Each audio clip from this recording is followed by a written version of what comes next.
Yes, the majority of my favorite teams won games this past weekend and as of recording today, but I'm still bent about this Steelers game. But it doesn't matter because we can come back and talk some shit, smack, and sport right here on the CouchSide Sports Report, hosted by the CouchSide Network, or as I'm going to start calling us, the CouchSide Boys. Oh, no. It's Dylan. That is Simon. That's me. We're talking some sport, and yes, we'll talk about my Steelers, but also my Golden State Warriors did win against the 1-9 Pacers. We'll talk about the NBA. Who? Exactly. You got me. That is minus Steph Curry as well. But we'll talk about that. He's master of the game here. We'll talk about that later. We'll talk about heaps of other sports as well. Heaps of local sport going on, actually, from the looks of it right now, so which is awesome. And then we'll talk some Premier League. And we'll talk some F1 as well. Dog. Dill Bags. What's going on? How's it going? Oh my God, not Dill Bags. Dill Bags. No, it's good. It's good. Life is moving at the same pace it always has been. You know. So very fast. Yeah, fast and slow. Like everything's been manageable. Like had a pretty busy weekend for what it was worth, and you know. Got a big week in the office this week because I'm not going to be there for most of next week. Bro, so it's rolling down to Christmas, though. It is. I just need to get on top of everything, and also I've got Christmas-related stuff to, figure out. Bro, I'm trying to figure out how I'm going to buy Christmas presents. Oh man, it's never about how to buy them; it's what to buy them, from my perspective. Fair. I'm horrific at gift giving. Like, I need someone. Like, if you want me to give you something, like, just tell me straight up what you want, or else I'm going to be lost. I'm going to be like, you know what's funny? Just quickly off sports topic, but maybe get us sports gifts. Go get them. Oh yeah. I was saying to Gabrielle, I was saying that my family, or especially my mum and my aunties, raised us, especially the boys in our family, because we never had Christmas lists. No. So if we went to buy a present, we had to notice something throughout the year. Yeah. So we were trained, or they tried to train us, of course, to notice stuff. And now that I'm with my girlfriend's family, they're mega planners. They're like, list this, list that. And I'm like, but where's the surprise? Where's like the, where's the majority of the time, my parents are like, oh, I thought of this good idea. You're getting that. And I'm like, do I get an input in this? No. They're fair. I will say. But to be fair, that most of the time they were onto it. I will say on my Christmas list, did put FIFA and NBA 2K and Madden. Oh, for this year.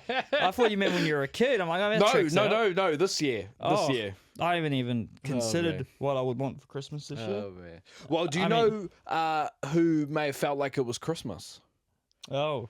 You know who may have felt, yeah, you know who may have felt like it was Christmas? Maybe the one and only Auckland FC. Auckland FC. So let's get into the Aotearoa local sport. Before that point, go follow us, Instagram, TikTok, at couchside.network. If you're listening to this on YouTube, like, subscribe, comment. If you're watching, I was about to say listening, but you can listen and watch this on Spotify. Follow us on there as well. Now, back to Christmas and Auckland FC. Ah, yes. They did win their game, which you watched. Oh, yeah. It was basically Christmas at Sky Stadium for Auckland FC in the first Kiwi Classico New Zealand derby of the season. Yeah. The Phoenix hosting Auckland FC. Fourth match between these two teams. The first one this season. Changes to both teams compared to the three derbies last year. And this game seemingly had absolutely everything to it. It looked like it did. Because not even a minute, not even half a minute into the game, the Wellington Phoenix's defensive high line was absolutely exposed by the Auckland attack. As Sam Cosgrove was basically able to walk in a Jesse Randall cross half a minute into the game to open the scoring 1-0. And to the credit of the Wellington Phoenix import striker, the guy Ifiani Eze, who I think's been an absolute incredible acquisition. He has looked great. He's scored three goals in 4 games, including one in about the 9th minute, where he just noticed Wild slightly out of possession and just heaved it from about 30 meters out of thin air. It was a brilliant goal. Yeah, man. But apart from that, the Wellington Phoenix not really have any chances. They weren't exactly very threatening. They weren't really able to do anything constructive. And just before halftime, a second goal was scored from Auckland. Yeah. And it was scored by, because I've actually forgotten who scored it. Oh, it was Sam Cosgrove again, although at the time we all thought it was Jesse Randall, who's been, once again, fantastic. A standout player so far this season. 4 games in, probably the number 1 forward. Not in terms of goals scored, Sam Cosgrove is actually up there with 3 now. The same amount as Eze. So he'd be happy he's got 2 goals, but Randall's been excellent on the left, creating goals, getting past defenders. And it played out to the end of the half, and Auckland were pretty much, in my opinion, in control. Like, they were making sure that the Knicks weren't really threatening too much, and they were having chances of their own. But it all comes to a big climax 3 minutes into the second half, when Corbin Piper is brought down on a goal-scoring opportunity by Dan Hall. Did I feel like, in the moment, it was a bit soft for Dan Hall to get a straight red?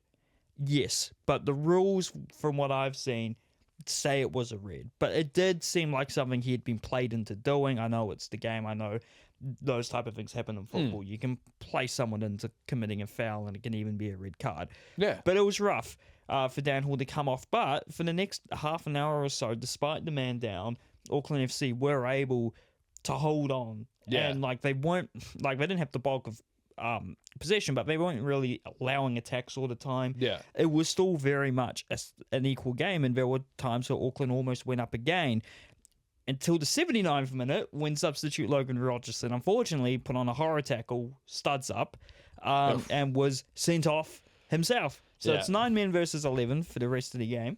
20 minutes it ended up being, as it was 9 minutes of added time. The Phoenix having probably most, if not all, of the possession for those 20 minutes.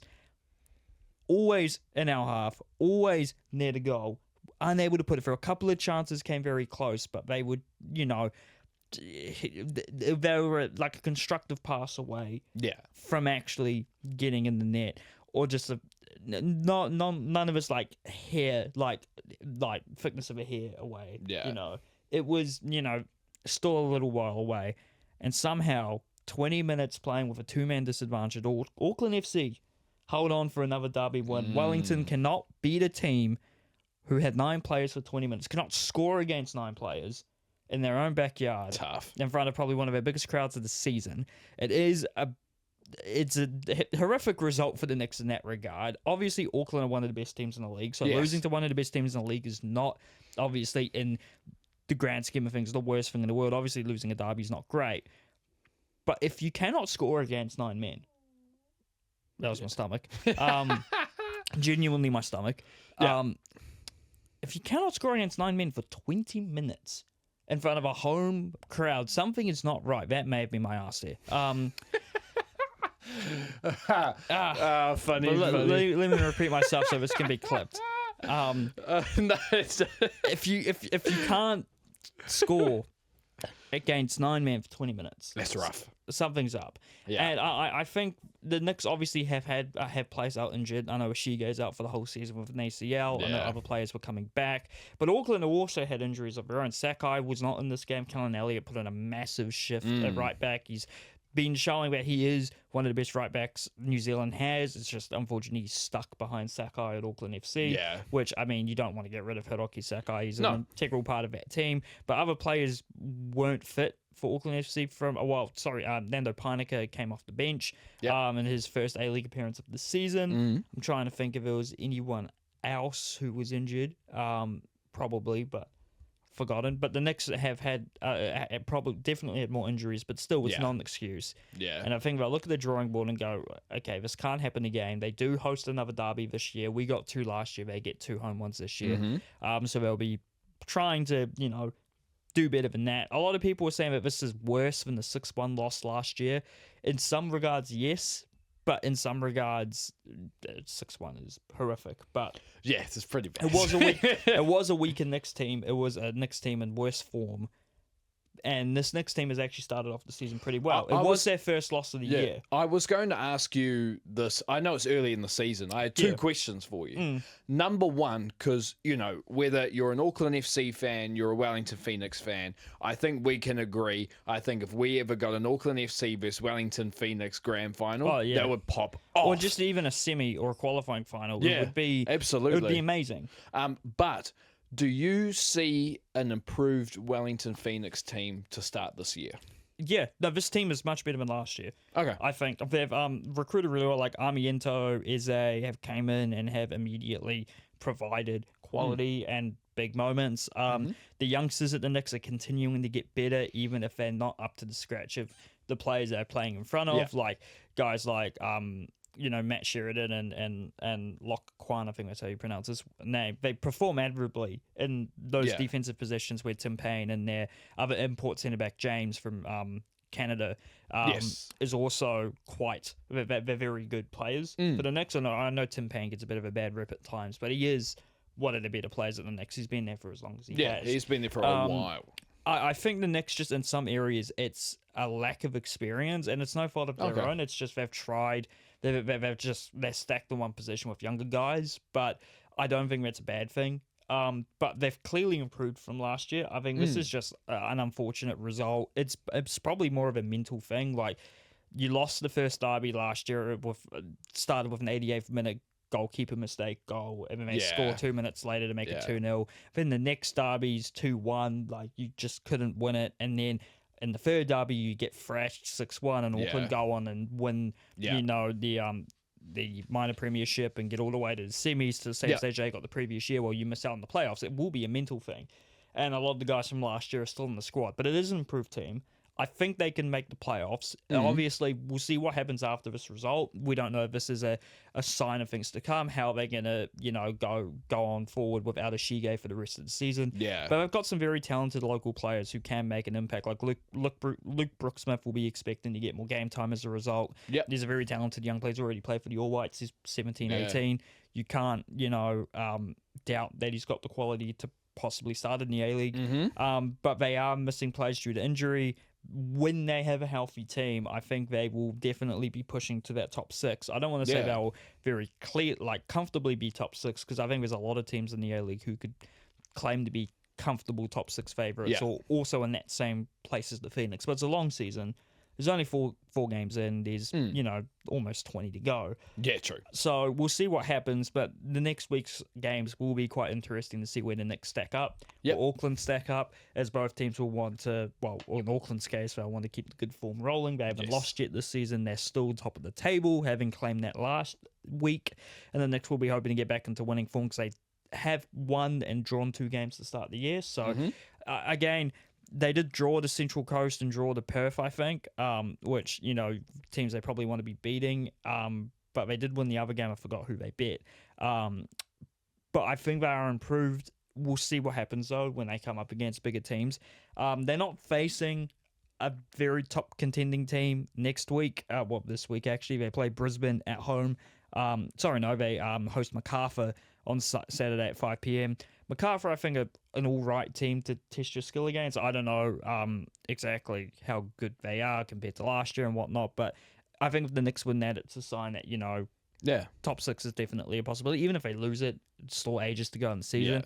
Auckland, on the flip side, get to host Brisbane on Sunday at 3, so that will be a good game for Auckland to hopefully keep on keeping on, getting the good results. And the Knicks beat Brisbane, now that I remember. So they'll be hoping to, match that result against the Knicks. The Knicks did score, I think, in the 96th minute to win that game. So, yeah, I think Auckland are definitely in a similar place to where they were last year. I won't go and say they'll win the minor premiership again and go one better, but they're definitely in a good place. The Knicks, they're in a much better place than last year. I think Eze's definitely came in and been very good. James, the centre back's also rock solid, very much a great replacement for Wooden, who left to go to Perth. We'll see what happens. But I'm confident for the Knicks that it will be better than last season. But I'm also confident that Auckland can carry on from last year. And my last question, just very quickly before we move on. Of course. Does A-League have a salary cap? Yes.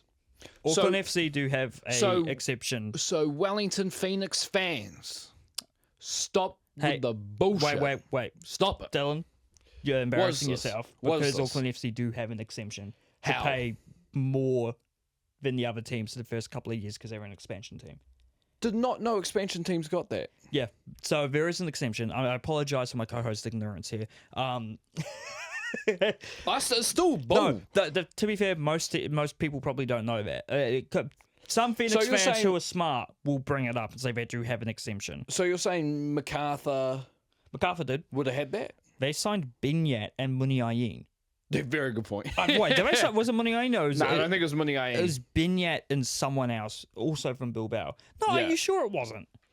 Well, I've never seen Muniain in a MacArthur jersey. Maybe it wasn't. That's from my boys too, my Spanish brethren. I know they signed. It was Benyat and someone else for that first season. Who was as Benyat? You're talking about Benyat Prados. Well, the guy with a really long last name. Okay, never mind. There's a lot of. To be fair, a lot of the guys. I guess it's because they're all from the Basque region. All a lot of them have the same name. Of course, Everybody's Ariza Balaga and. Oh, here we go. Does it have the import list on this? Oh, it does. MacArthur signed. If it's here. But that eventually goes away, right? Yeah, no, it'll be gone either next year or the year after. Okay. But my bad, Phoenix fans. My bad.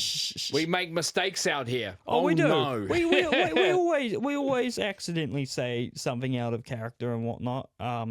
Here we go. I'll be able to tell you who MacArthur had that first season. That's Susueta. Oh, okay. And they also had a couple of other guys. Just a little bit of a fair enough pivot. But yeah, Auckland do have that. And also in terms of designated players, I think each team gets 2 or 3. Okay. They are allowed to pay any amount of money. So Auckland probably can pay DPs more than the Knicks. But at the same time, it is a salary cap league. The Knicks have done well with the salary cap in the past. Compare the market they're in and the fact they're not in Australia and they're not even the biggest market out of Australia in the A-League now. But I think it's on the up. I'm an Auckland fan, but obviously I still have a soft spot when they're not playing Auckland for the Knicks because of course we do. They were New Zealand's only professional team for almost 20 years. They, were the go-to place for guys to get developed. Obviously, it wasn't because it was the place to get developed. It's because it was the only place to get developed. And I think a lot of people are forgetting that was the case. It wasn't like, all of these Auckland people chose to go to the Knicks because they were the best team in the country. They chose them because it was the only team in the country to go and get developed. And that's not going to happen anymore when you have Auckland FC. True. Although they won't have a traditional academy in the sense of the Knicks, they still will sign players up to their reserves team. Yeah. And they'll keep an eye on them as well if they're not being signed. I hope that would build though, right? I hope that they would build an academy like that. Well, it's they're basically like, I think their plan is they're just going to let all the local kids stay in their local clubs until they're ready to play for the reserves, but they'll keep an eye on them and they will have an agreement with those clubs to bring them in for when you're starting an expansion team. That makes sense. It's very hard to get an academy off the ground straight away. The Knicks, obviously, it took them a while to get it off the ground, but it got off the ground very well. It did. And we're all very thankful for that from New Zealand football perspective. Very true. Very true. They're not the biggest club in the country anymore. As we move on to the Rugby Union, we're just taking the back seat and is second off the cap today. The All Blacks' second game on the Northern Tour against Scotland. Well, the All Blacks 15 their second game of their tour, I believe, against England A. And you actually watched the All Blacks game at 4:00 in the morning. I did. I was it started at 4:10 in the morning. I was nicely sound asleep. The All Blacks got off to a hot start. Almost let the game in and then turned it up at the end. A typical great for 20 minutes, shit for an hour, and then good for 20 minutes. The game performance, from the looks of things, the All Blacks taking the win 25-17. Yes. Characterised by a late, absolute insane game-winning try from one certain Damien McKenzie. If you start him off the bench and play him at fullback, this is what you get. This is what we've been saying since February, guys. We've been saying this for ages. And we've been saying this before the podcast was even a thing. And I've said this to you as well, off camera before we started. Very happy with All Blacks fans at the moment. Yeah. As sports fans, look, we can accuse ourselves of this. We say some ridiculous shit. Ridiculous shit. But I'm glad to see that the majority of comment sections that I've seen notice that D-Mac is the elite person off the bench. I think most people have come to the realization now that in terms of our current fly half situation, you want D-Mac coming off the bench. If you don't, get with it. But also, just want to point out, Bowden is capable of doing very similar things off the bench as well. But he's the best starting option. Yes, he's the best starting option right now. It brings me to our dilemma, pivoting from the Scotland game. When we get to the World Cup in 2 years, and all of a sudden Richie Mwanga is back here and clamouring for a 10 spot, it leaves a very peculiar situation with Bowden and DMAC. Genuinely, is Bowden even in a match day 23 in 2 years' time, despite the fact he's starting now, and despite the fact I love him so very much because he came to the Blues, and also I always liked them in general, because they might see DMAC as the better guy off the bench come 2027. I was just about 2 years is a long time. I was just about Bowden's to say. already on. He's already on uncle time. He's 34. He's getting there, but he's still a very solid 10. But when you have Richie Mo'unga come back, and he'll probably come back to the All Blacks early because, of course, he will. They will flaunt their own rules and they'll act surprised that they were even there in the first place. And it's also Razor's guy. Oh yeah, it's Guy. He's going. Let's be real. He will be in the All Blacks soon in October next year. I guarantee he's on the plane in South Africa before that. But it does pose a very scary question. You can't have both Bowden and DMAC on the bench unless your wingers and centres who are starting can all play interchanged positions, which could be true come 2027, but I'm not going to bank on it. I don't think that's a smart thing to do anyway. So I don't think that, like, you look at all the options, I think the only people who you could realistically say who could be starting in the wings or the centres in the World Cup would be Leicester, possibly, and a very slim chance someone like Rico. But then again, who else? Caleb Clark doesn't play in the centres. Geordie doesn't play on the wing. Tupaia only occasionally would play on the wing. Narawa has played in the centres in NPC. Proctor's not a winger. Tavanawa, yes, but I don't know if he's going to be there in 2 years. And that's unfortunate.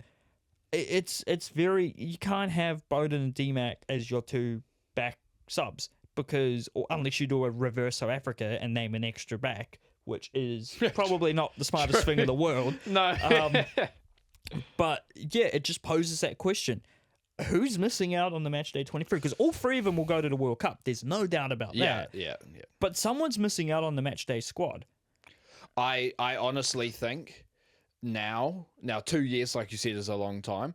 I do think the starting 10 is a dogfight between Bowden Barrett and Richie Mo'unga.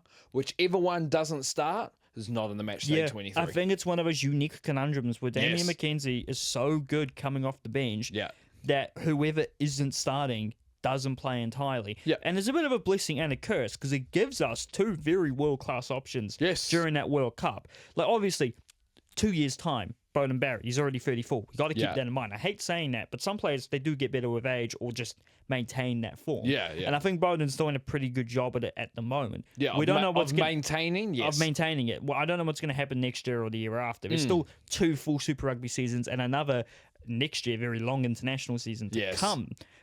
And I'm surprised he's not going on sabbatical next year. But yeah, it's one of those unique conundrums where you do see it occasionally. And I just thought I'd point that out because obviously we've got a whole game to talk about, which has nothing to do with this. But Damian McKenzie, once again, well, it does have something to do with it because it showed that Damian McKenzie's ability off the bench will probably earmark him the 22 jersey at the World Cup or 23 jersey, whatever order you put it in. And I think, obviously, an injury could happen in 2027 where one of the three isn't able to play. But yeah, I think it's really interesting. We'll have to think about that. We've got 2 years to worry about that situation. But back to this game against Scotland. Despite the Damian McKenzie masterclass, a few negatives and some of the same messages we've been talking about for the whole year. Discipline, guys. 3 yellow cards in a single game. Can we actually be clean for once? Discipline, please. Discipline. Use your English, Simon. Discipline. But some good performances all round. Lots and lots of praise I've seen from you and I've seen from the public about the loose forward trio. A loose forward trio good. I was a bit skeptical about, and I know size doesn't mean everything, but when you have 3 guys who, keep in mind, are much bigger than me, at 5'9", 85 kilograms. These guys are all at least 6'1", 6'2", and over 100 kilos. Adi Savia is taller than I remembered. He's like 190 centimeters. If they apparently performed very well. I know the praise on Peter Lakai was massive. He's huge. The NZ Herald, we have it at work, so I was able to see the player ratings. He was absolute. I think he got like a 9 or something. Yeah, he was very huge. rarely see that. And I said this to you. There's a reason I can see why they're playing him over Satiti, although Satiti played at 6. Yeah. They're playing him at 8. Yeah. And the reason that is because he's a workhorse. Yeah. An absolute workhorse. Because it's all good having a flashy 8. Like, the Blues have Hoskins, but you need the 6 and 7 to kind of compensate that. And you also need to also not be flashy 100% of the time. And I'm not saying Satiti's only a flashy 8, because he's not. He's definitely, he's not as flashy. We'll come back. Not as flashy as not as point. flashy as like a Hoskins. No. He's all flash, But Satiti was definitely like that kind of like. We thought that was the great balance between the workhorse and the flashy. But I think we've found with Lakai at 8, and Satiti could be at 6, or Simon Parker could be at 6. Yeah. And I think it works really, really well. Yeah. And I'm really happy because I've been very high on Peter Lakai. I didn't know too much about him last year. Didn't really recognise him much at the Canes. When it got caught into the All Blacks, I think I'd maybe caught up on it a little bit. Yeah. Because he'd really only been coming off the bench, I think, for the Canes last year, because Kidifee would have been starting at open side. Yep.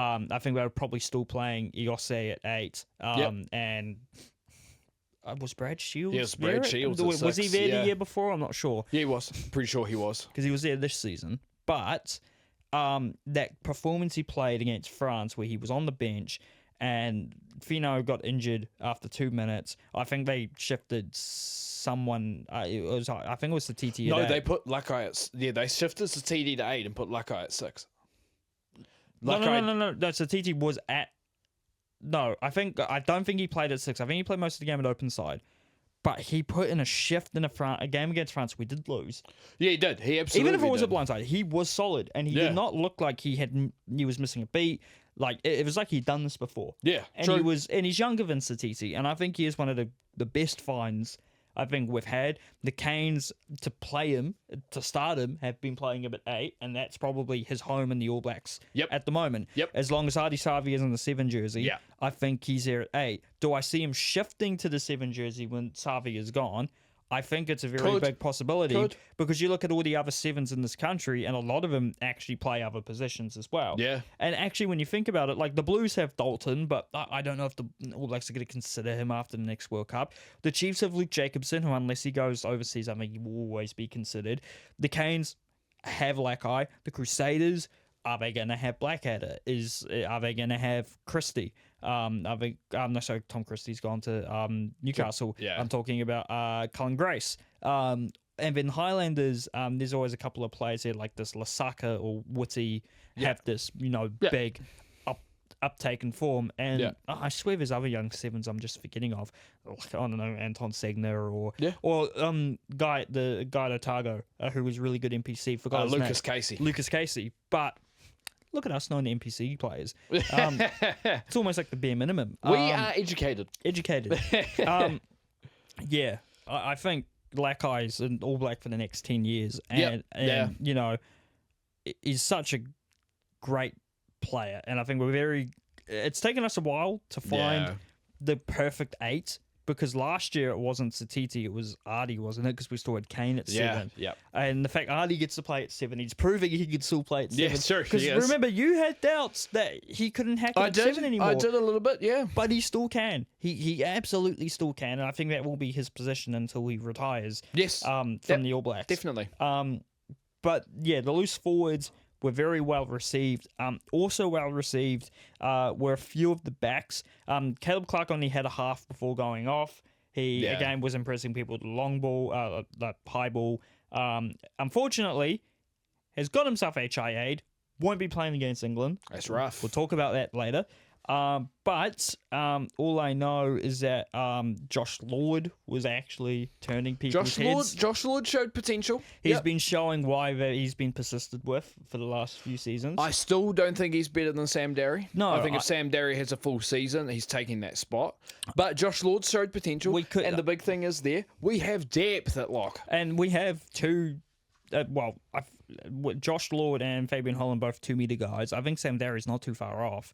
If not, is a 2-meter guy. Yeah. In terms of that for locks, it's amazing. If we have to overcompensate on the locks because our loose forward trio was short, well, not really short. I'll tell you what. after this year, our two best locks have been Tupou Vaa'i and Fabian Holland. Yeah. And we're not putting Scott Barrett at 6 again because we did that against England in 2019 and look how that went. I don't think we need that experiment to happen again. I think Tupou at 6 against France was fine. I think actually long term was a good thing because it got Fabian Holland in the starting lineup sooner than it would have. And then if he hadn't done that, we probably wouldn't have seen the full impacts of the Big Dutchie. Yeah, the Big Dutchie. But I don't think Tupou Vaa'i is playing at 6 for the All Blacks anytime soon unless there's an injury. Not anytime soon, but I will say... It could happen. He did not look out of place. With the depth we have at lock, honestly, he might. I mean, you could have him at 6. You could have a Vaa'i, Savia, Lakai trio trialed at one stage because against France, he did not look out of place. Did he play against like a full-strength French team? No. But it could work. But like I said this to you earlier this year. Yeah. If Holland and Derry, who to me are the young up-and-comers at lock, plus Lord, if those guys develop really well... You could see Tupou Vaa'i go full time at 6. You could, and and we might see it. And in that case, I don't think it's the worst idea because if you look at him plus those other 3 locks, which one of those 4 is going to move to 6? It's going to be Tupou. Yeah, the other 3. And Tupou has to be on the field. Let's just put that out there. If he's not, I know he's injured. He has to be on the field. He has to be on the pitch just to piss off Kieran Peterson on Twitter, let alone Kevin Peterson. Kevin Peterson, let alone the Kevin fact Peterson can't talk anyway. He's a South African that plays for England. Or played for England, yeah. Come on, mate. Come on.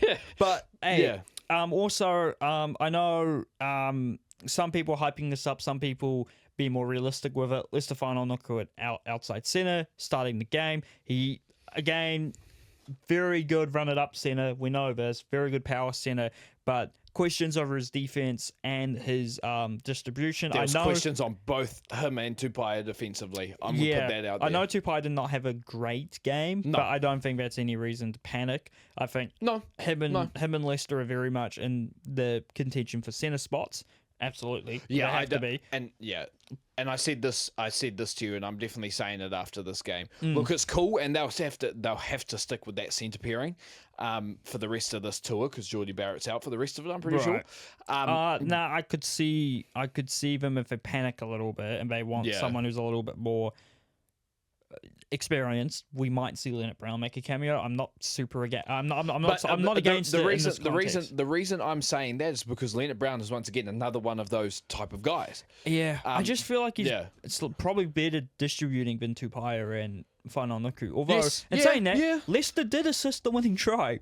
I do have to. Leicester did. I'll give him credit for that, but we struggled. But that was mostly because Damien McKenzie somehow got that over the try line. Oh, that's one of the best finishes I've personally ever seen. I don't know how he did it. Especially from a small guy. I don't know how he did it. Yeah. You had a big fullback in Kinghorn from Scotland, who's a big fullback. Yeah. Go to stop him. McKenzie pretty much takes a hit, spins off of them, lets the other Scottish guy go past, and still finishes with no elbow out of bounds. Tough. I don't know how he does it. But when it comes to our centre pairing, and I said this to you, like, yes, it's all gas. Don't get me wrong. Those guys they're power, but you need a stabilising force there. Yeah. And Geordie Barrett gets way too much shit in comment sections. People, what the fuck are we doing? Pick up the slack. But you need a stabilising force there, and that's what Geordie Barrett does. Yeah. Geordie Barrett is that slightly more skilled guy. Yes, he can hit it up. Don't get me wrong. I mean, he's massive. Yeah, but he's the more skilled guy. He's going to bring that. That's why when he's out, I don't think we play nearly as well. No, and I think that's something to point out. Like, we need Geordie in a full strength team. Yeah. Because if you're not going to play him at centre, you're certainly not going to push out Jordan at fullback, and you're certainly not going to put him on the wing. And currently, there's no point trying to test him at 10 because there's too many other options there. And I know you brought this up as well, just over a message. Chucking Caleb Clark at centre. I think we have way too many options at centre at the moment. That was more of a... I don't think it should happen. I'm just surprised it hasn't happened yet because he would fall into the same category as Leicester and Tupai as guys who are mostly there to hit it up. Yeah. Like, although I think Clark's distribution is probably not horrific. Well, and I think it doesn't use the speed and high ball ability. You see other teams with their centers using the high ball well, and their other players using the high ball well, not just their wingers and fullbacks, but they are more valuable on the wing. Yeah, exactly. Absolutely more valuable on the wing. The one thing I will say when it comes to distribution, yes, Quinn and Leicester weren't very good at getting it out wide. No. There were multiple times where Leroy Carter was free out on the wing, which, by the way, I did keep seeing Leroy Carter at rucks, but he is out on the wing when we frickin' need him to, which is what we need from our winger, which we didn't get from Severy Reece. No. But there was multiple times where Leroy Carter was out there wide. That shit needs to go. Yeah. And that was, that happened with both Quinn and Leicester. But who I was actually more concerned that it happened with, and I think it actually happened with more in that game, was Will Jordan. Will Jordan didn't get that shit out. No. And when he did get that shit out, or Leicester got that shit out, then we scored. I know, try-scoring wise, he hasn't been bad this season, but I feel like it's almost not compared to his usual though. He did score in this game. I think it's actually fairly up to standard, but I think his actual on the field, not including just strides, it has been a little bit of a down year. A little bit off, yep. A little bit of a down year. I can't remember if he missed a bit of Super Rugby this year. I know he missed a lot last year. But maybe it's just a slight off year. I don't think this is a sign that he's regressing already, or no, I don't think so or either. Not the player he's cracked up to be. But he does need to be a bit careful because the All Blacks might not hesitate to start Damien in his place if he continues to perform well off the bench. And if he has one good game starting at fullback, then they might actually go. And I don't think the games that Will Jordan's played on the wing this year, he's played that. I don't think he's played that well. No, because I think he's at home at fullback with the Crusaders, and I think fullback is. He's a fullback in that naturally. He is anyway. a fullback. Although, let's move on to I think the final point about this game. Well, it's really about next week. Caleb Clark being out with an HIA. Who do you come in to replace him? I still think that Will Jordan probably starts on the right. Leroy Carter moves to the left, and D-Mac starts, and we will see a Ruben Love cameo off the bench. Hopefully not coming off and playing on the wing. Please don't do it again. Please don't. Play him a fullback or 10. But there could be other options there. Obviously, Severy Reece is there. He played in a game I'm going to talk about just before. Rico Ioane is supposedly in this team as well. A lot of people still trying to say, it's his best position. No, it's not. Stop it, please. Jesus Christ, it's 2025. Other wingers, Nutter was in the squad, right? No, he's injured. No, he's injured still. He got injured in that. Yeah, because was it a punctured lung? Yeah, it was something. Yeah, rough. Fucked, wasn't it? I said I think we'd see him against Wales, but I saw someone suggest, what if they just throw Caleb Tangito into the gauntlet? First All Blacks appearance from the 15 team. Go, yeah, Caleb. Yeah, you're close enough to the other Caleb. Go on. I wouldn't be against it. I'd prefer Tangito to get a try. A go ahead to I get what you're Reece. saying. It's not going to happen. No. I think what I think is actually more likely than that is they put Leicester at 11, and I think that actually might bring Billy Proctor in at 13. Actually, that's a very good point because from what I know, Billy and they brought him off the bench. Billy did do okay off the bench in this game.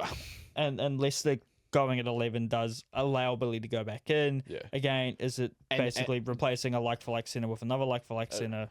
What might be different with Billy is he might bring it a little bit more defensively. Yes, I think he would. Slightly more. He is a hard worker, I'll give him that. But I mean, they're all hard workers at the end of the day. Yeah, but it's on the defensive side, Yes. But we could see Leonard Brown swap in there instead of Proctor. We could see Rico Ioane, possibly. Could. But hey, we'll see what team Razor decides to roll out. Also, will we see Scott Barrett back?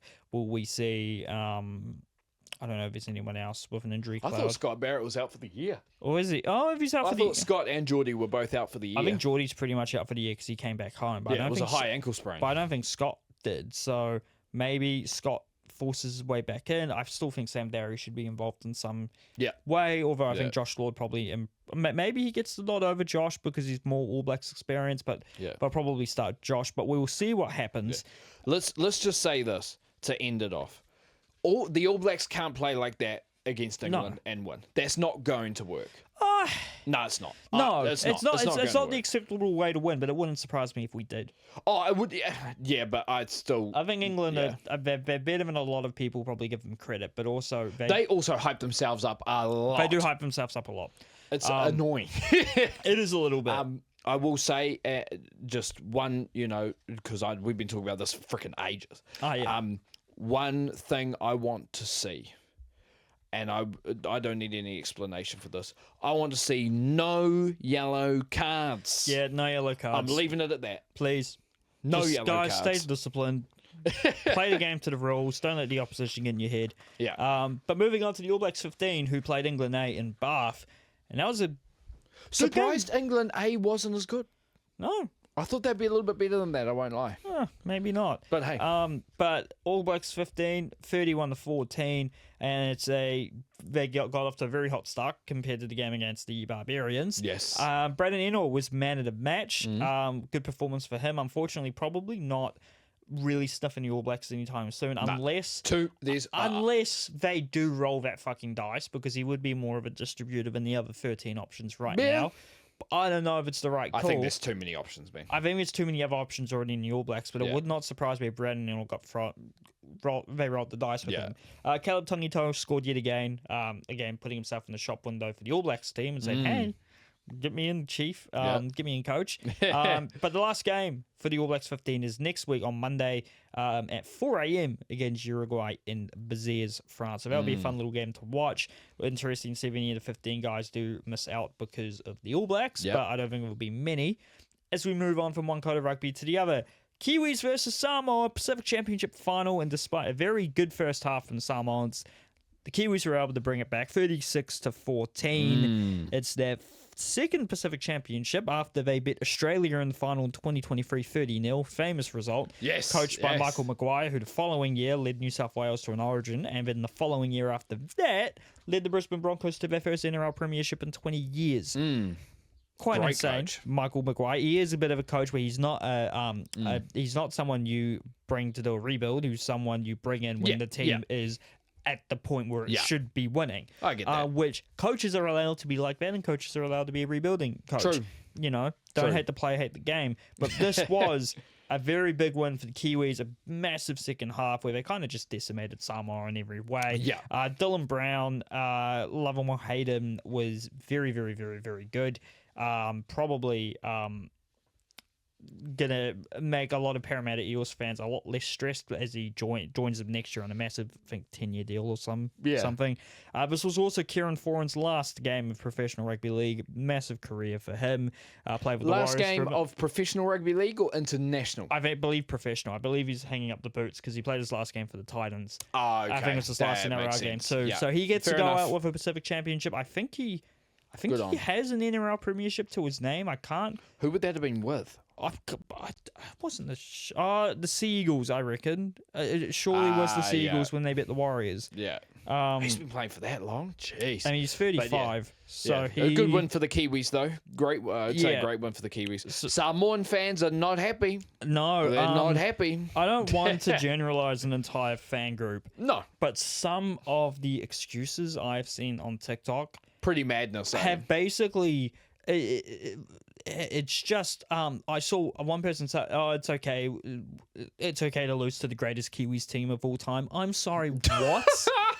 Is this the greatest? Did somebody actually say that? Someone full chest on the TikTok comments. Goodness. That's the best Kiwis teams of all time. I'm sorry, we had no Jerome Hughes, no Ronaldo Militalo. There was no what's his name? One of the forwards. Jeremy Marshall King. Again. Other players not on the team, and also a lot of players on the Kiwis team who weren't there because they were playing for Samoa. Very interesting. But also a lot of people are arguing, oh, well, look at all the Samoans on the Kiwi team. I think they're forgetting this international rugby is not playing for your ethnicity. It's playing for your nationality or your ethnicity. Yeah. It's like, it can be both. I don't want to get cancelled here, but it's not just playing for your ethnicity. You're playing for where you've been brought up, or you're born, or you're playing for that too. Because a lot of Samoan guys born and raised in New Zealand, playing for Samoa because of Samoan ancestry. But that's not to discredit the Samoans who were born and raised in New Zealand playing for New Zealand. Yeah. And it doesn't also discredit New Zealand because they're still New Zealanders, but they're also Samoans. You have to remember that. They can be both. You can be both. Also, let's talk about some key players that I do believe aren't Samoan. A lot of them. Casey McLean. Oh, my God. What a talent, bro. 1920. Hey, if the Warriors want to make a big back signing, it would be trying to pry Casey McLean away from Penrith. Nah, that's not happening. Well, no, the centres.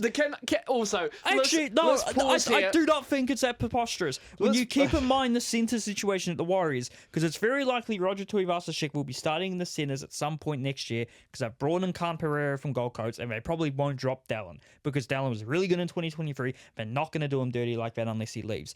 And Roger himself is probably going to go to Rugby 360. He's probably going to go there. So when he leaves, you have Adam Pompey, who's probably starting at centre, and you have Rocco Berry, who I love, but he cannot stay fit. Who else is going to play at centre? There's Ali Loatawa. He still needs time. Who would fit in the centre brilliantly? Casey McLean. Of course he would fit at centre. Who has actual decent salary cap structure at the moment? The Warriors. RTS is on a shit ton of money at the moment. When he leaves, where is that money going to go? But why did Penrith get rid of Crichton? But they got rid of Crichton years ago. Doesn't matter. I said this 2 weeks ago, Dylan. We can clip this. I said it 2 weeks ago. Yeah, that's fine. That they did not get rid of Stephen Crichton because of Casey McLean, because he was about 16 when he left. Yeah, but they knew. No, you cannot. Sorry, you're not getting rid of one of your best players because of a 16-year-old in your academy, because it almost never works out. Football does it.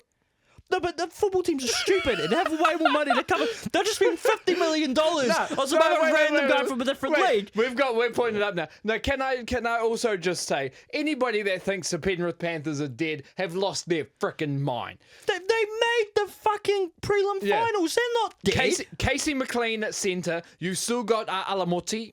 You've also still got the key man, who, or at least I think is a key man, Isaiah.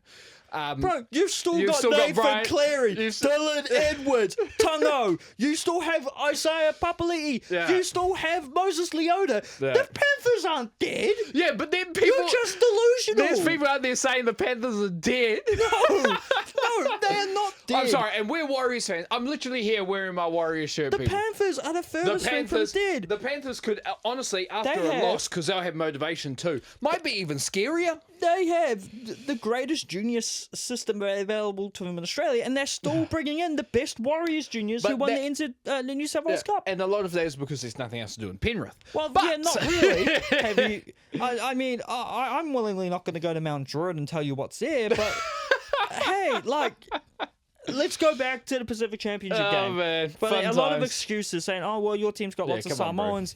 You can be both Kiwi and Samoan. I don't want to get political on this, but that is the truth. You can be both. You know? Yeah. You can be born in one country, but very much be from another, ancestry-wise, the way you're raised and whatnot. And it's not to discredit the teams or the players for choosing one or the other. It's the same with Australia. The likes of Payne Haas was playing for Australia, and now he's decided to play for Samoa. Yeah. And everyone... Hammer. Was it Hammer that's also... He's going to Samoa. They are allowed to do this, but they're also more is allowed to play for Australia or New Zealand or whatever other teams they're eligible for. Yeah. I don't think that should be a way to bring down another team or bring up another team, because I don't think a lot of those Samoan players on that team were actually raised in Samoa. I think the majority. I think a lot of them were born there. No, Roger was born there, but I don't know how many of them grew up in their formative years in Samoa. Yeah. But obviously, the point of International Rugby League is you get to represent either where you were brought up or where your ancestors were from, to your grandparents. And I think we've got to stop using that as a, we only lost because you had all of our players who should be playing for us. No. Each player's allowed to... I've got to agree with that. You're allowed... Players are allowed to have an affinity to more team or whatever, and in the current rugby league climate, they can also, pick which one they'd like to, be a part. And does that get revised in the future? Possibly, because I feel like there is a little bit too much switching at times. Yeah, it did become. This would have been around the Jason Taumalolo time. That was the big. Yeah, there was there were free ballers, man. There was going, yep, I'll go there, sweet. Taumalolo was they changed the rules around that point. I mean, I don't think the actual rules have changed since. It's just no one had actually bothered to do it. I think Taumalolo was the first player who went, actually, I'll play for Tonga instead of New Zealand. Yeah. 2017 World Cup, was expected to play for New Zealand. I think Tonga at this point had Conrad Hurrell, because he was actually born and raised in Tonga. Yes. I think Vatufai, because he was at the end of his career. Yeah. I think maybe it was after Taumalolo said yes, but I don't think he was going to be in the Kiwis. But Taumalolo was the first player who could have played for New Zealand or Australia when actually I'm going to play for Fiji or Tonga or Samoa instead. Yeah. And I think that kicked it off. And then it really got to a point a couple of years later with the Pacific Championship, the first time, and then the next Rugby League World Cup where Samoa had, Brian Toto, Stephen Crichton, Jerome Luai, who guys could all be playing for Australia and in the future may play for Australia, but I think they're very indebted to play for Samoa. Yeah.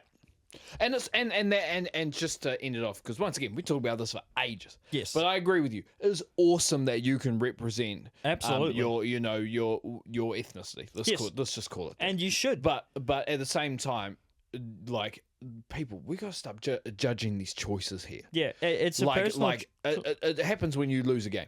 Fans will be fans. Oh, yeah. We do it. Let's be real. We do it. Fans do it. But stop it, bro. Stop it. A personal choice at the end of the day, and the only person who's gonna know why they made that decision is the player themselves. Yeah. And again, it annoys me when people, and it's not just in rugby league, and it's not just with Samoan fans. Yeah. It's in every other sport in the world. Absolutely. It happens all the time in football now.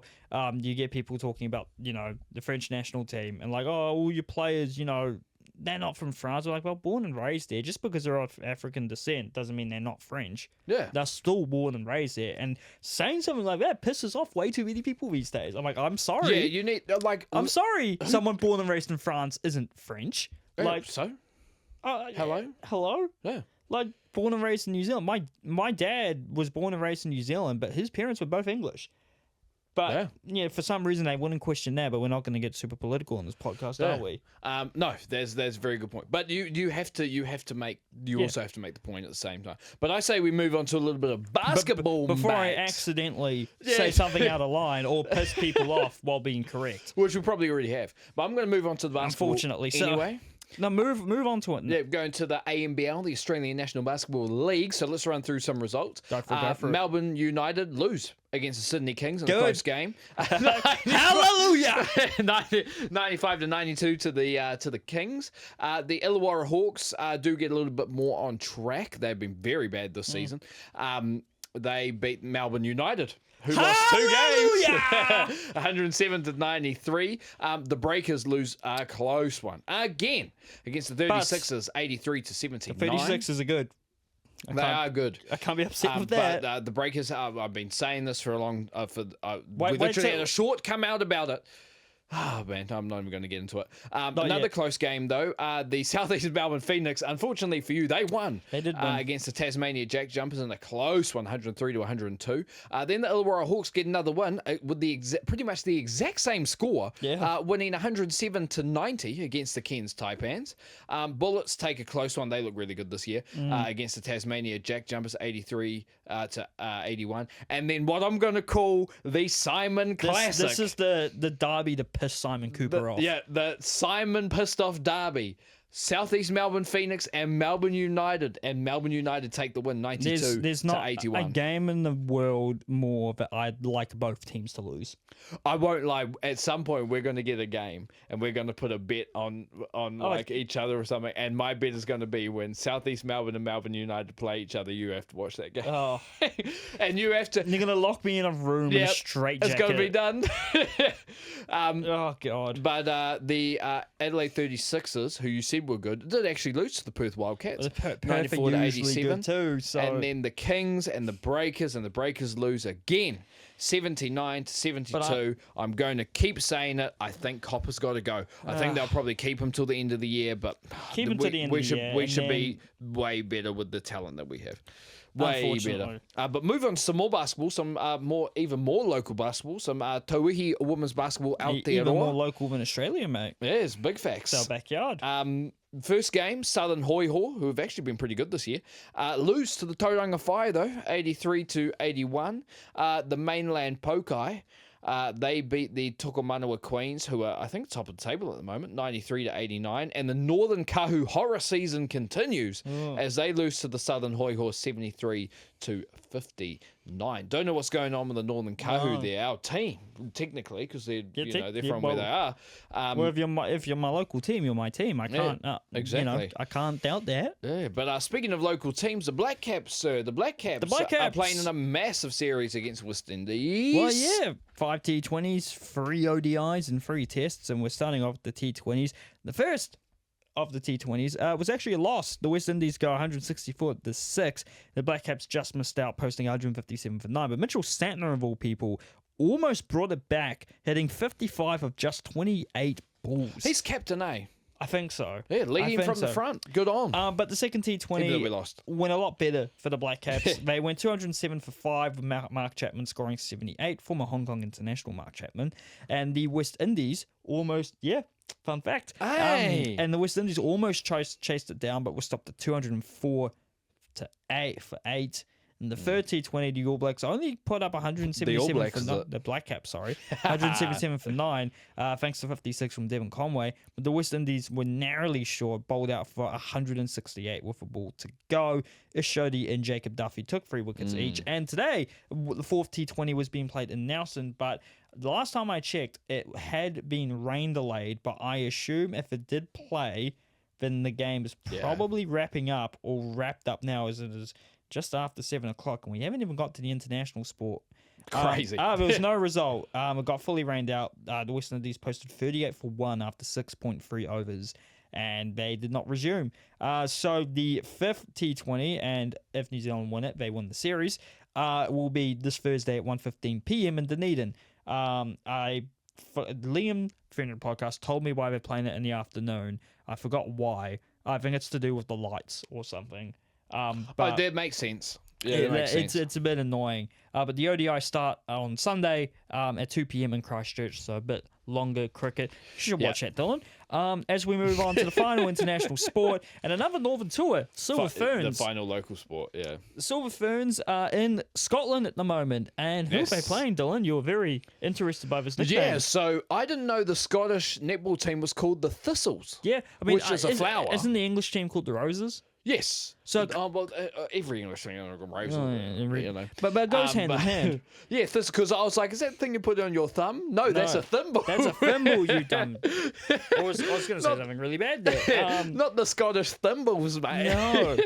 No, good on the Thistles. But the Ferns did beat the Thistles 63-41 in Glasgow. Key players like Grayson Weke and Matty Gordon were both rested for this one. Yep. So your MVP was Martina Salmon, who shot 33 from 37 from both goal shoot and goal attack. Good on. The two teams face off again on Wednesday morning, day after this podcast comes out, at 8:30 a.m. And the Silver Ferns play England in London. I wrote it played London. Play London, baby. They play England on Sunday morning at 6 a.m. and Monday morning at 4 a.m. Both games in London, and there's another game after that, which we will preview in the next episode as we move on to the international sports. Finally. Finally, it's been an hour. Before we kick this one off, I told Dylan that fast recording is a good recording, and we haven't even touched the international sport yet, but I don't think there's too much to talk about. Nah, a little bit. Compared to Auckland FC, All Blacks, Kiwis, a massive big three, which we're probably not going to see again until next year when all the sport starts back up. As we get closer to Christmas, which is our summer. And everyone who listens to this podcast is probably from New Zealand. Yeah, but I'm going to put it out there anyway. Fair. The Premier League, Sunderland and Everton in last week's Monday night game drew 1-1. And to start off this week, Tottenham and Manchester United, a 2-2 draw thanks to a late Manchester United winner. Everton, a big win for them over Fulham, 2-0. West Ham, a huge win for them, 3-2 over Burnley, helping them get out of the relegation zone. Sunderland score an injury time winner against Arsenal to draw 2-2. Arsenal still top of the table. Yep. Chelsea get a good 3-0 win over Wolves. Puts them second in the table at the moment, which is good on them. I know they've got a good team on their day, but it just never seems fully clicked for Chelsea. Crystal Palace and Brighton, one of the weirdest derbies in the Premier League, a 0-0 draw. Aston Villa deliver on their initial preseason hype, a 4-0 win over Bournemouth. That Bournemouth high presses are getting exposed now. Yeah, must be. Newcastle, horror season continued. Well, not really horror season, but a season where it just hasn't gone the way it should be for them. 3-1. Forest, a much-needed 3-1 win over Leeds. And in the game of the round, Manchester City put the sword to Liverpool 3-0. Means Liverpool are currently 8th in the Premier League. And guess who are in 7th? Manchester United. Not something I thought I would say after 11 games of this season. I watched that entire game too, so that was this morning at work. Yeah. As we're recording, it's a Monday. Watched this at work with a Liverpool fan right over he would have from been me. fuming. He would have been fuming, but also at the same time, it's another thing that us fans do, and we've got to stop doing it. I know we are guilty of doing this. But bro, he's like, oh, it's always a bad call for us. You ain't in the championship, bruv. No. Calm down. No. You're gonna be okay. I don't think any team playing in the Premier League who's not a team who's constantly getting relegated and promoted can claim that they're being fucked over. Yeah. I mean, well, kind of and kind of not, but in the grand scheme of things, you're not being fucked over because your team is financially stable, not in administration. So the goal, what the main thing was the goal that they thought Virgil van Dijk scored that Andy Robertson was offside for. Right. To be honest, he didn't really infringe on anything. No. I think he would have scored that anyway. Donnarumma did dive over.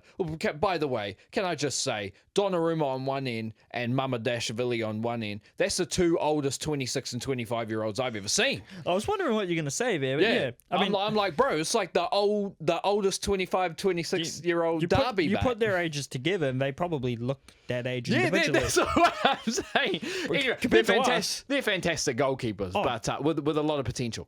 Potential. I mean, Donnarumma's been doing this for ages. Donnarumma's been starting for 10 years. Yeah, that's a good point. Mamadashvili, let's put that out there. Yeah. He played great at Valencia last year.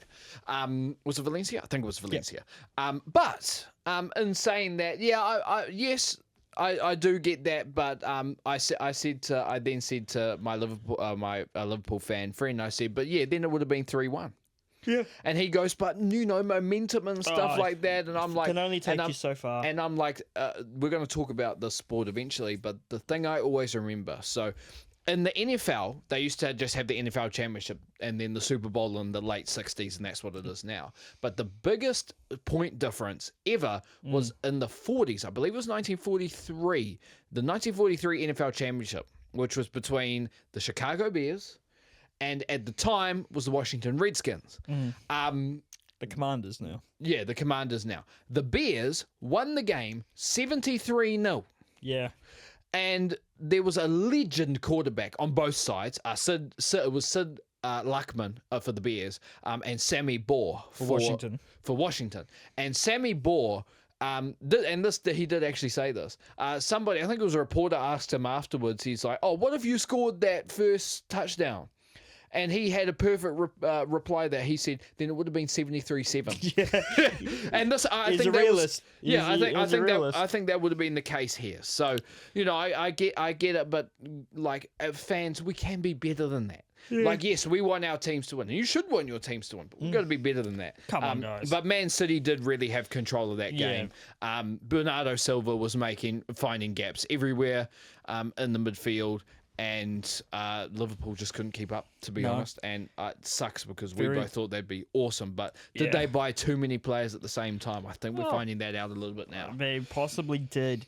But upcoming games this weekend, Newcastle host Man City on Sunday at 6:30 a.m. And you got a North London derby on Monday at 5:30 as Spurs host Arsenal. Big test for Arsenal to see if they will continue to lead the Prem. This is Arsenal's best chance to win the Prem since 2015, 2016, when this is when I started supporting Leicester, when Leicester won it, because there was a shock. But there was a lot of but in that season, I mean, Chelsea finished 10th. Man City were definitely not as good as they usually were. To be Manchester fair, United weren't. Arsenal only finished second that season because Tottenham bottled a 2-horse race. Yeah, but that's what I'm saying. Yeah. That's what I'm saying. That's like my Arsenal, favorite statement of all time. Arsenal were there. In a 2-horse race for the title, Tottenham finished third. And it's a true title. They genuinely did, because I think they lost like 6-0 to Newcastle, who had already been relegated. And Arsenal won on the final day to leapfrog them to second. Fun times, man. Now Leicester in the championship in 13th. As we move on to Dylan's international sport of choice, the NBA. Yes, sir. And the NBA Cup has started this week. That it has. A few big games, as you can see, but in the NBA Cup, yep. But maybe not. Oh, no, one of these games actually. No, these are all big games. The Spurs beating the Rockets 121-110. The Bucks beating the Bulls 106-110. Almost very similar results. And my beloved Toronto Raptors beating the Hawks 109-97. Thought I'd add that in there for you, mate. Thank you, mate. Especially because the Warriors got pumped by the Nuggets, especially with Steph Curry out at the moment. Anything of note in those games, apart from the fact that Josh Giddey is... Josh Giddey, there has been some guys, more than any start season that I've seen. Maybe it's because I'm older, I'm more in tune with it, stuff like that. But there's a lot of guys, 25, a lot of young guys, but a lot of young guys have, I'm noticing now really stepping up to the plate. Yeah. And taking that next step. Josh Giddey for the Bulls has been awesome. Who else is there? There's a few guys. You could argue Wemby, but that's just a given. Yeah, Wemby is the unicorn now. Yeah. Although he hasn't been shooting very well recently. Who else is there? You're seeing Tyrese Maxey start to look like he has the potential to be a superstar for the 76ers. We've talked about this before. I said to you, they're going to fight for that top three. And I'm telling you now, if him and VJ Edgecombe keep playing the way that they are, Joel Embiid, is he the same player he was? No, but if he can still be a solid centre, which he absolutely can be, and be not injured, that's a top three seed. Oh yeah. Who else is there? There's been some other great guys stepping up as well. For my Golden State Warriors, although we're not doing as well at the moment, I think we just got above 500 today, beating the Pacers. But we've got a second round rookie, Will Richard, who's playing freaking fantastic. Who was on Florida's championship winning team? Oh, of course he was. So who was the guy who put up the 90210 scoreline? It's an inside joke. Who you sent that to me? It was a Warriors player. His stat line. It was Quinton Post. It's Quinton Post. Yeah, it was who's also stepped up in some games as well. Was it 9 minutes or 9 points? But basically, no, it would have been 9 points. It was 9 points. But someone had put that up saying, "Oh, Quinton Post paid tribute to Travis Scott today by putting up a stat line of 90210." Which is quite funny. That's quite funny. Fans. I know we're fans. The we're other also funny awesome. thing on TikTok at the moment is that one Bucks fan or one Giannis fan who just I can't describe it. Basically makes love to a cardboard cutout of Giannis while watching highlights. Covered in moisturizer, jumping, like he's like shaking his computer, he's disconnecting everything. We can be critical of of fans, and I know I'm putting that out there, and we're fans too. We do the same thing, but fans will do some awesome shit as well. Like picking out 90210 is crazy. It's nuts that people have the smarts to pick that shit out. Oh man! But in terms of standings though, Eastern Conference, and I'm going to double check this because I'm pretty sure it's still a thing because they did have a comeback win against the 76ers today. But the Detroit Pistons are at the top of the Eastern Conference at the moment. They're a good team, but it's still surprising to see Detroit up there for the amount of time they were at the complete opposite of the table. Cade Cunningham, one of the best players. He's looking fantastic. If he's not an all-star and maybe even an all-star starter with the way that he's playing. He's because he's been an all-star before. Yeah, he was an all-star last year. He's an all-star now, and I can't exactly remember all the other players in that Pistons team, but I know they've got you've got Ron Holland, Holland. You've got Osar Thompson.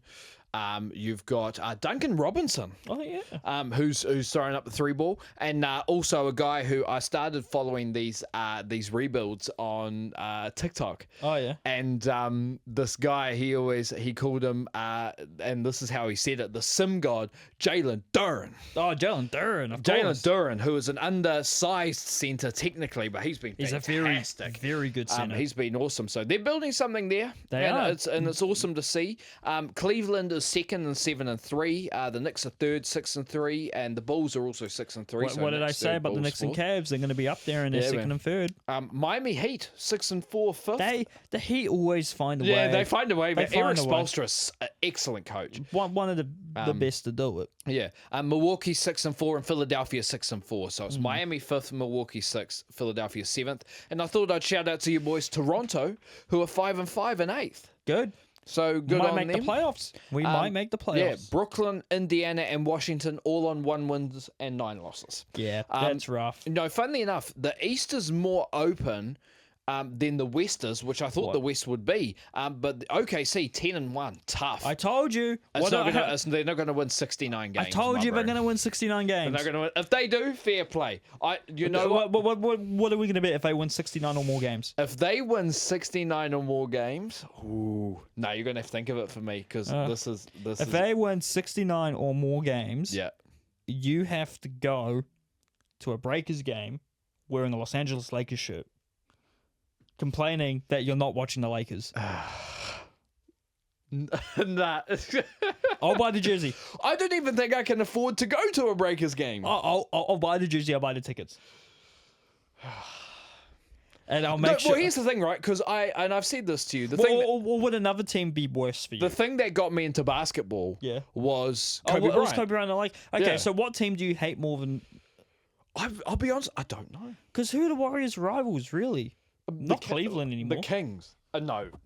No, wearing the Kings would be a humiliation ritual. That's not because your Warriors is like, I like being embarrassed. I'm wearing a Kings jersey in public. Said no one ever. Maybe we have to think about this. We have to think about it. But the OKC playing great, but I don't think they're winning 69 games. They're winning 69 games. Spurs and Denver, 2nd and 3rd respectively on 7 and 2. Lakers, shout out to them, 7 and 3. Houston, 6 and 3. And Minnesota, 6 and 4. So that's your top 6. Portland, Still 7th there. On 5 and 4. My Golden State Warriors are 8th on 6 and 5. Phoenix 5 and 5. And Memphis, 4 and 7 and 10th. That team went downhill as soon as they traded Steven Adams. There you go. Not even biased. Sacramento, Dallas, and New Orleans all on 7 losses in those last New 3 Orleans, spots. Why did you trade your first round was pick? it you that said to me that that somebody brought up a rule? No, I think I might have seen this in a video. Or no, I think you brought it up on a rule that if you get the first pick, one of the top 3 picks in a draft, that the next year it should be impossible for you to get in that top 3 again. Yeah, I kind of agree in the terms of the NBA that should be a thing because of the lottery and how it works. Good luck trying to put that in. Yeah, I don't think Adams. It would stop tanking completely. It won't completely stop it because completely, there'll be you some still get the drafts fourth where pick, the 6th pick is still going to be good. Yeah, but I'm not sure how I'm that. gonna hate it if the Mavericks somehow end up with a top 3 pick again. It's like, are you kidding me? You get Cooper Flag, you already have Kyrie, you already have Anthony Davis, you already have several other players, and you're like, oh, we're gonna get AJ DeBanza or Darren Peterson or Caden Boozer. Caden? No, it's Cam Boozer. Cam Boozer. Caden's the other twin. Yes. Cam Boozer, rough. Yeah, I do get that. I think concept it sounds good, but overall, we'll see what happens. As we move on to the National Football League, the NFL. Last week's Monday Night Football, the Cowboys-Cardinals. Cardinals win 17. Come on! 27-17. Love seeing the Cowboys lose. Thursday Night Football, absolutely horrific game as the Broncos only beat the Raiders 10-7. Bro, the Broncos are at the top of that division at the moment. They are looking good. Apparently, most of our wins have been by a score. So doesn't matter. You've got to be able to win those games. As we move on to, I believe, the first ever NFL game played in Berlin, as the Colts beat the Falcons 31-25 at the Olympia Stadion. The Jets beat the Browns. They get another win on the books, 27-20. It doesn't really count because it's against Browns. The Saints beat the Panthers, a win for the Saints. Holy shit, 17-7. Yes. The Patriots, a close one. The kind of battle of the underdog, well, not underdog, but these teams might actually be really good. Yes. 28-23 over the Buccaneers. I love Will Campbell on that team. Because he's the guy who cried at the draft. Yeah, saying, he's the guy. It's my goal.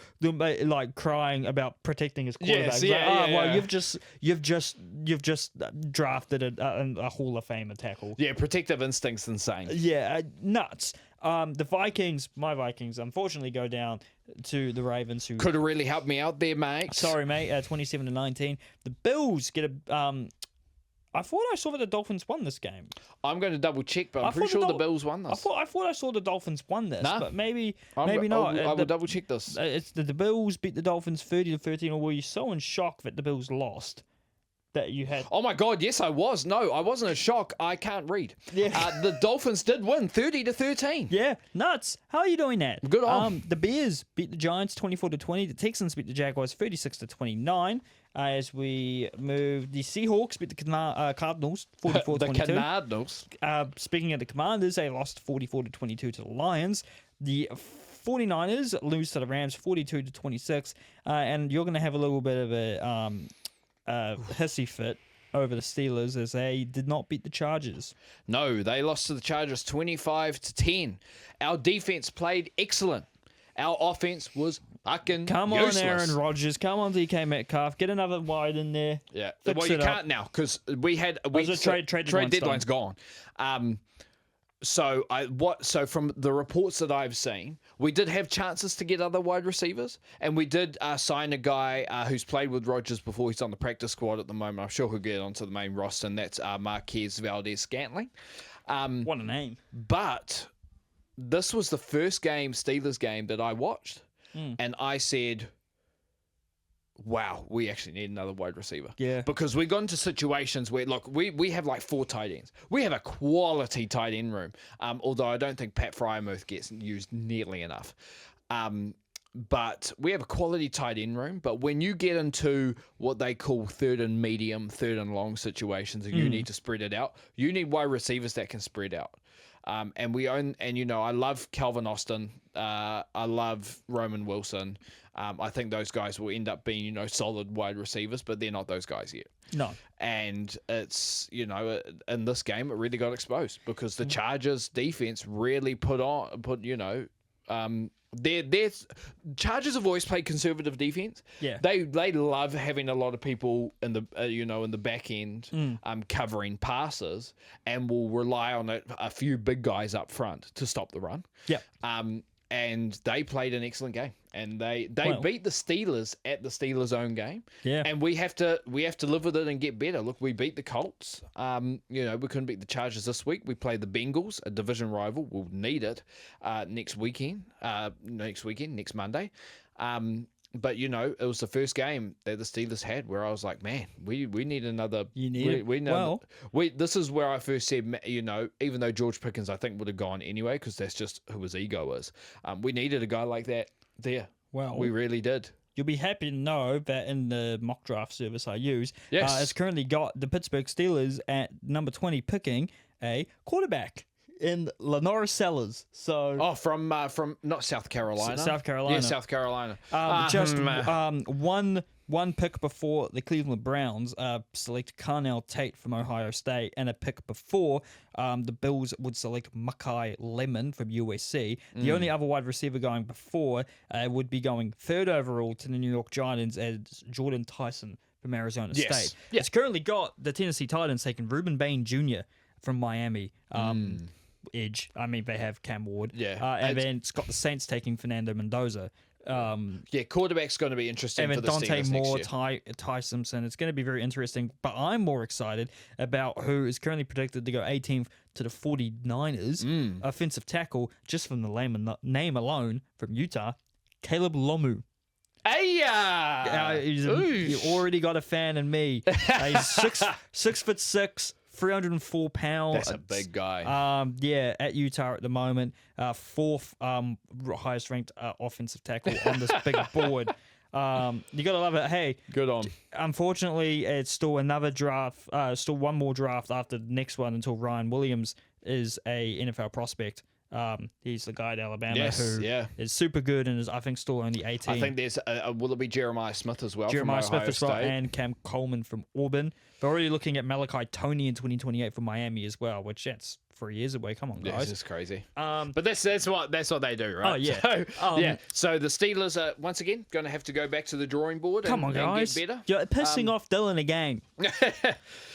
Look, it's funny when teams like the Steelers won 4 championships in 6 years in the 70s. I still think by team, we either have the second or most Super Bowls ever, or tied for the most Super Bowls ever. Well, with you're 6. up there thanks to the 70s. Yeah, but the Steelers have a saying: the standard is the standard, and the fans take that as we've got to be competing for Super Bowls every year, and that's just an impossible thing to do. No team can really do that. The Chiefs have this dynasty now. They're not doing it for the entire thing. No, and the Patriots even went years with Tom Brady that they weren't in the Super Bowl. We need to be better. Don't get me wrong. Oh, yeah. Don't get me wrong.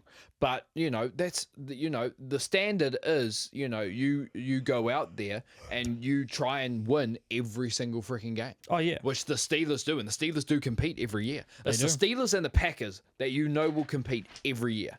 Oh yeah. But to get us over that hump, it's still, I think it's still going to take a little bit. It always and we'll does. have to see what happens. So.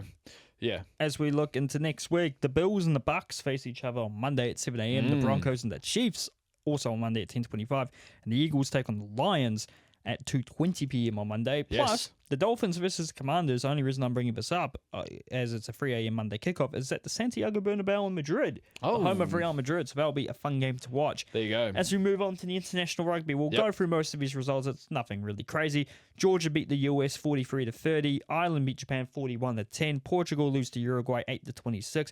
Romania beat Canada 31-21. England beat Fiji 38-18. Italy beat Australia 26-19. South Africa, it pisses me off how good they played in the second half, a man down, beat France at home 32-17, and Argentina beat Wales 52-28. Next week, Italy versus South Africa, Wales versus Japan, Ireland versus Australia, France versus Fiji, and Scotland versus Argentina. I'll say as well for Wales, Louis Rees-Zammit, he did come off the bench for the team. As their Jack, their flanker, is out for the rest of the internationals. That's not good for them. As we move on to the final thing of this podcast, God bless, Formula One, Sao Paulo Grand Prix in Sao Paulo, Brazil. Sprint race, Lando Norris qualified in pole and held on to win the sprint race. Lawson qualified in just 17th in that, and he finished in 16th. Kimi qualified and finished in second, while Piastri DNF'd after qualifying in third. Yes. The race itself, Max Verstappen, very uncharacteristically, was eliminated in Q1 in 16th, but I believe he actually started the race in the pit lane. Liam Lawson qualified in 7th, Hadjar in 5th, Piastri 4th, Leclerc 3rd, Kimi 2nd, and Norris 1st. The race itself, Norris holds on and win. He's 16 points clear of, I assume, Piastri in the driver standards. Antonelli, his best finish ever, gets second. Howard's it. Verstappen from pit lane to third. Tough. Only Max Verstappen does that shit. Big facts. In 2025. Liam Lawson finishes 7th, which is huge, as Hadjar comes in at 8th. The Ferraris and Bortoleto both DNF. Before we end this podcast, I just wanted to, get some Formula One chat going on. Oh, no. So you're going to expose me for being very No, this is true. But fair enough. But we'll figure it out. But at the moment, every team lineup for next year, sorted. Even Cadillac, aka General Motors. Oh, yeah. Sorted. They've got Perez, and they've got Chico and Bottas and Valtteri Bottas ready to go. Bottas. The only ones that don't are that second seat at Red Bull. Yep. And what is it, the Visa car? But we'll call them Racing Bulls. Racing Bulls. They're always the last team to sort their shit out because they never know who they're going to try and pair next to Max. Yeah. We'll see who gets it. Yeah, who do you think they're going to, because a lot of people saying Hadjar, who's been fantastic this year. For his sake, he shouldn't get it. Lawson, I don't think, wants to do it again because he got screwed over this season, and I don't know if they want to persist with Yuki anymore. Yeah. So it's interesting. Like, do they just go and grab another junior and put them straight into Red Bull? Who knows? I don't really know what the real idea is. Like, I think you have to go Hadjar though, right? Like, I think that's the only one you haven't tried. Yeah, but I think Lawson should have just been given more time and maybe given more care with the car. Agreed. I think if you put Hadjar in there, it's just going to be the same thing. And we don't want that to happen to Isaac because he's a very talented young driver. Yeah. Great guy as well. Seems like a fantastic guy. Oh, absolutely. But we'll see what happens. I think we're not going to find out for a little bit. But no, I don't think we find out till the end of the year. And also, Alpine sticking with Colapinto, after bringing him in for Dillon, after making a big deal how bad Dillon was, he still hasn't scored any points. Yeah, crazy, eh? I think he's probably raced just as many races now, and has also scored a big fat zero. Yeah. And he's contracted for next year. But that's how hard it is like we're just talking about. That's how hard it is in professional sport in general. But also how stupid Formula One teams can be in jumping the gun. Yeah. Because it happens way too often in F1. It's going to be. I honestly do think Hadjar ends up there, and I think it's different now because now Hadjar's got his guy from Racing Bulls. I think it's Menzies. Is it Menzies? Who took over from Horner? Yeah. Who's there now. It's a trusted guy there. They've still got Helmut Marko. He needs to go. He needs to go blood. He needs to go blood. But, I think Hadjar will end up there. But, like I've said, and like people have said, why would you want to go in that second car at Red Bull when they clearly don't care about it? As long as Max Verstappen is there, unless you have a very good inkling that Max won't be there the year after and you'll still have a seat, why bother? Yeah. It feels like career suicide. I know some people were able to make a living out of that second seat, but even Perez, who did very well at first, got thrown out the door at the end because they couldn't hack it. Well, no, not because he couldn't hack it, because Red Bull couldn't really hack it with that second seat. I think they're proving that now. It'll be very interesting to see what route they do take come the end of the year. Yeah. All I hope is that Lawson is able to keep a job in Formula One. I think because that's a Kiwi guy, and I think he's from a Kiwi perspective, we want Lawson to stay there. I think he got screwed over. He's done well. He's not actually that far off Hadjar in the driver's standings. He's already ahead of Yuki, so would very love to see him stay in F1. Yeah, absolutely. And on that positive note, I think we shall end it there, sir. We shall end it there after almost an hour and a half. A lot of local sport today. Yeah, man. But it's always fun chatting here, even if it runs for a long period of time. Especially when I have to deal with the Steelers' depression. Oh yes. And I come here and talk some sport with you. It's always awesome. Of course, it's always fun. Well, thank you very much for having me here every Monday, mate. I really do appreciate it. Yeah. Next week's episode should still be recorded as per usual. It's just because you're going away. I'm going away. The day after we record the podcast. I assume we won't be missing any podcast recordings. I assume because I won't actually be away on any of the days we record the podcast. Yep. But next week will be podcast as usual. The week after, though, I might be chatting up some very interesting things just because I would have been out of the country. I'm not. Well. Yes. Yeah. I'm going to Australia. You're going to Australia? I'm going to Australia for not even a week. No, we are very lucky to be able to take trips like that. Yeah, exactly. So. Yeah. I'm going to be tan as, but we'll see. Or red. Or probably red. Probably knowing my ancestry, you know. Oh man! But that being said, go and follow us on the socials, TikTok and Instagram at CouchSide.network. If you're watching this on YouTube, subscribe, like, comment. Even if you disagree with us, we happily accept that. Just don't be a dick. Yep. And then if you're watching this on Spotify, same thing. Go follow us. I also do apologize if you've heard both my stomach and my ass. I've not been controlling it. It's the hunger more than anything. I do apologize for that. Well, shall we go get some food now, eh? Well, I know I am. Yeah, so am I. Why have you got? I haven't had dinner yet. Do you not have dinner at home? No, Gabrielle's not making it. Well, we're getting dinner together, man. No, I will say I do have something at home. I've got to cook some stuff at home. So you can go to Nando's. Hey, you're more than welcome to come with me. There you go. With that being said, Might Simon, give it to you. Thank you very much. As Thanks, always. Mate. You're not that lonely. And with that being said, are you sure? Yes, I am. Are you sure? As we always do, CouchSide out. CouchSide out. Jesus Christ. What a finish, man. Oh, gee.